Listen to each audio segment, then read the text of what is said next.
नवरात्रि का 8वां दिन मां आदिशक्ति के महागौरी स्वरूप को समर्पित है। महाअष्टमी पर मां महागौरी की पूजा करने के साथ व्रत कथा, आरती और मंत्रों का जाप जरूर करना चाहिए। इससे व्यक्ति के सभी बिगड़े काम बनने लगते हैं। साथ ही गंभीर रोगों से मुक्ति भी मिलती है। मान्यता है कि मां महागौरी का राहु ग्रह पर नियंत्रण है। राहु दोष से निवारण के लिए इनकी पूजा आवश्यक है। मां महागौरी के नाम से ही पता चलता है कि मां का वर्ण गौर है। देवी महागौरी अत्यंत सरल, मोहक और शीतल रूप की हैं। मां की उपमा शंख, चंद्र और कुंद के फूल से दी जाती है। मां के सभी वस्त्र और आभूषण सफेद हैं।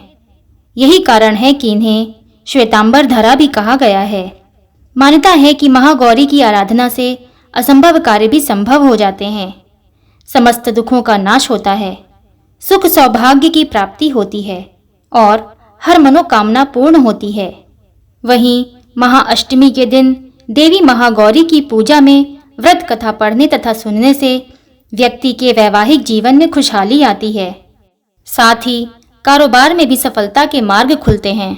आइए अब जानते हैं मां महागौरी की कथा के बारे में। पौराणिक कथा के अनुसार मां महागौरी का जन्म राजा हिमालय के घर हुआ था, जिसकी वजह से उनका नाम पार्वती था। लेकिन जब मां पार्वती 8 वर्ष की हुईं, तब उन्हें अपने पूर्व जन्म की घटनाओं का स्पष्ट स्मरण होने लगा था, जिससे उन्हें यह पता चल गया कि वह पूर्व जन्म में भगवान शिव की पत्नी थीं। उसी समय से उन्होंने भगवान भोलेनाथ को अपने पति के रूप में मान लिया था और शिव जी को अपने पति के रूप में प्राप्त करने के लिए घोर तपस्या करना भी आरंभ कर दिया था। मां पार्वती ने भगवान शिव को अपने पति रूप में पाने के लिए वर्षों तक घोर तपस्या की थी। वर्षों तक निराहार तथा निर्जला तपस्या करने के कारण उनका शरीर काला पड़ गया था। उनकी तपस्या को देखकर भगवान शिव अति प्रसन्न हो गए और उन्होंने इन्हें गंगा जी के पवित्र जल से पवित्र किया था, जिसके पश्चात माता महागौरी विद्युत के समान चमक तथा कांति से उज्जवल हो गई थीं। इसके साथ ही वह महागौरी के नाम से विख्यात हुईं।